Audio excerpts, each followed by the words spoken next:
दुनिया की अर्थव्यवस्था में भूचाल आने वाला एक बड़ा फैसला। जी हां, अमेरिका के राष्ट्रपति डोनाल्ड ट्रंप के तरफ से रूस की दो सबसे बड़ी तेल कंपनियों जिसमें रोसनेफ्ट और दूसरी है लुकोइल, इस पर सख्त प्रतिबंध लगाए गए हैं। नमस्कार, मैं आपके साथ विभा उपाध्याय और आप देख रहे हैं न्यूज़ 18 बिहार झारखंड का डिजिटल प्लेटफॉर्म। दरअसल ये वही कंपनियां हैं जो फरवरी 2022 में यूक्रेन युद्ध शुरू होने के बाद से भारत को लगातार डिस्काउंट पर कच्चा तेल सप्लाई कर रही थी। भारत को रूस से सस्ता तेल मिलने की वजह से देश की ऊर्जा लागत कम रही और महंगाई पर भी कंट्रोल बना रहा। लेकिन अब ट्रंप प्रशासन के इन प्रतिबंधों से भारत के लिए ये रास्ता थोड़ा मुश्किल नजर आता है, क्योंकि सस्ता तेल डील अब खतरे में पड़ चुका है। अमेरिका के नए प्रतिबंधों के बाद सबसे बड़ा सवाल ये कि क्या भारत अब रूस से तेल खरीद पाएगा। इंडियन एक्सप्रेस की रिपोर्ट ये कहती है। इस रिपोर्ट्स के हवाले से अगर देखें तो सरकारी तेल कंपनियां पहले से ही जोखिम का आकलन कर रही हैं। रिफाइनरियां ये सुनिश्चित करने की कोशिश कर रही हैं कि अब से जो भी रूसी तेल खरीदा जाए वो सीधे रोसनेफ्ट या फिर लुकोइल से न लिया जाए। इसके अलावा भारतीय बैंक भी अमेरिका के सेकेंडरी सेक्शन से बचने के लिए अपने पेमेंट रूट्स में बदलाव कर सकते हैं। यानी रूस से तेल लेना अब पहले जितना आसान नहीं रहने वाला है।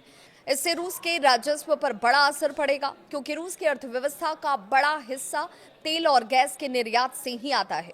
भारत के लिए ये स्थिति बेहद जटिल है, क्योंकि एक तरफ अमेरिका उसका बड़ा रणनीतिक पार्टनर है, तो दूसरी तरफ रूस सबसे बड़ा तेल सप्लायर है। भारत अभी अपनी जरूरत का लगभग 35 से 40% कच्चा तेल रूस से ही खरीदता है, और अब नए प्रतिबंधों के बाद भारत के पास तेल आयात घटाने का एक कूटनीतिक रास्ता खुल चुका है।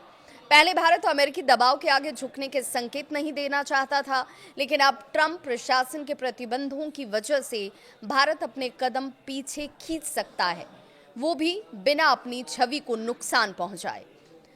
अब निगाहें टिकी हैं अगले महीने होने वाले व्लादिमीर पुतिन की भारत यात्रा पर, जहां पर रक्षा, व्यापार और ऊर्जा साझेदारी पर नई बातें तय होनी हैं। वहीं दूसरी तरफ अमेरिका के साथ नई ट्रेड डील लगभग फाइनल है, जिससे भारत पर लगने वाला 25% अतिरिक्त टैरिफ घटकर सिर्फ 15 से 16% तक आने की उम्मीद है। यानी भारत अब रूस से थोड़ा दूरी बनाकर अमेरिका के साथ अपना आर्थिक रिश्ता मजबूत कर सकता है। अब सबसे बड़ा सवाल यही कि क्या भारत रूस से तेल खरीदना जारी रखेगा या फिर ट्रंप प्रशासन के इन नए फैसलों के बाद नई दिशा में कदम बढ़ाएगा। ऊर्जा, राजनीति और कूटनीति, इन तीनों के संगम पर खड़ा भारत अब एक बार फिर बैलेंसिंग एक्ट खेलने को मजबूर है।